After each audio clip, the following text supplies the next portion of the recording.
Assalamualaikum. Myself, Professor Nida Mubin. Today, I am going to present lecture 1 from Biology, Part 2. After this lecture, our objective is that we learn about homeostasis and its type. The content of today's lecture is homeostasis, osmoregulation, excretion, thermoregulation, and feedback mechanism. First of all, we must know that what is homeostasis. If we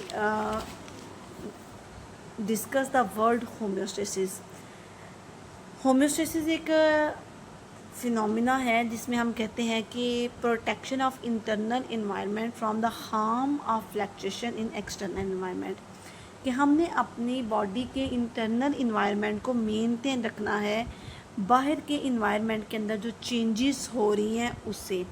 लेकिन एक चीज़ याद रखेंगे कि हमारे अंदर जो maintenance रखने की कैपेसिटी है वो एक नैरो रेंज में है। फ्लक्चुएशंस को हम बियर तो कर सकते हैं लेकिन वाइड रेंज पे नहीं। ऐसा नहीं कि बहुत ज़्यादा टेम्परेचर अगर हाई हो जाए या बहुत ज़्यादा लो हो जाए, फॉर एग्जांपल ठंड हो तो हम उसमें सर्वाइव कर रहे होते हैं, हालांकि टेम्परेचर तो बिलो हो रहा होता है, फ्रीजिंग भी हो रहा होता है, लेकिन हम उसमें सर्वाइव कर रहे होते हैं। लेकिन अगर हम एक नैरो रेंज का मतलब यह है कि वैसे इन्वायरमेंट में टेम्परेचर लो होगा तो हम सर्वाइव करेंगे, लेकिन अगर किसी को उठा के फ्रीज़र में रखा जाए तो वो रखते साथ तो नहीं मरेगा, पहले वो कोशिश करेगा कि वो उसको मेंटेन रखे, लेकिन विद इन आवर्स जो है ना उसकी क्या हो जाएगी, डेथ हो जाएगी फ्रीज़ हो जाने की वजह से।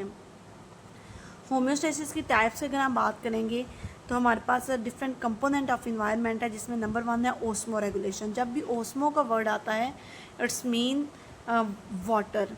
Osmo regulation basically mechanism of regulation generally between organism and it's environment of solute and the gain and loss of water in osmo regulation.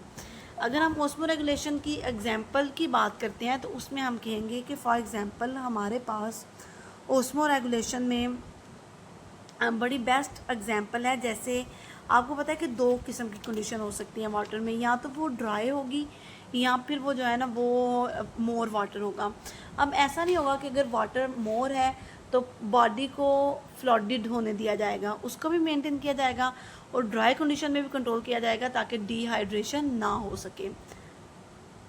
उसके बाद हम पढ़ेंगे फीडबैक मैकेनिज़्म। अगर हम फीडबैक मैकेनिज़्म की बात करते हैं तो हमारे पास किसी भी किस्म की चेंजेस जो कि इन्वायरमेंट में आ रही हैं उसके ऊपर रिस्पांस करने का जो प्रोसेस होता है उसे हम फीडबैक कहते हैं।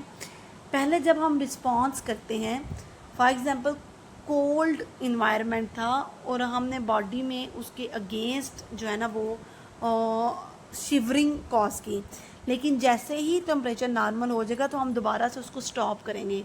ये जो स्टॉप करने का प्रोसेस होता है इसे हम कहते हैं कि ये हमारे पास है नेगेटिव फीडबैक मैकेनिज़्म। अच्छा, इसमें अगर हम ओवरऑल मैकेनिज़्म ऑफ होम्योस्टेसिस की बात करें तो हमारे पास इसमें 3 चीज़ें हैं। एक है बल्कि उनसे पहले मैं आपसे डिस्कस करना चाहूँगी कंट्रोल सिस्टम। हमारे पास 2 कंट्रोल सिस्टम है, एक है हमारे पास फिज़िकल कंट्रोल सिस्टम और दूसरा हमारे पास लिविंग कंट्रोल सिस्टम। अगर हम बात करते हैं अपने पास फिज़िकल कंट्रोल सिस्टम की तो हम कहते हैं कि the homeostasis regulate these living control system exactly on the mechanism of physical control system. और 3 हमारे पास चीज़ें हैं, रिसेप्टर्स, कंट्रोल सेंटर और इफेक्टर, जो कि फिज़िकल कंट्रोल सिस्टम में टेम्परेचर कंट्रोल सिस्टम के तौर पे वर्क करेंगी।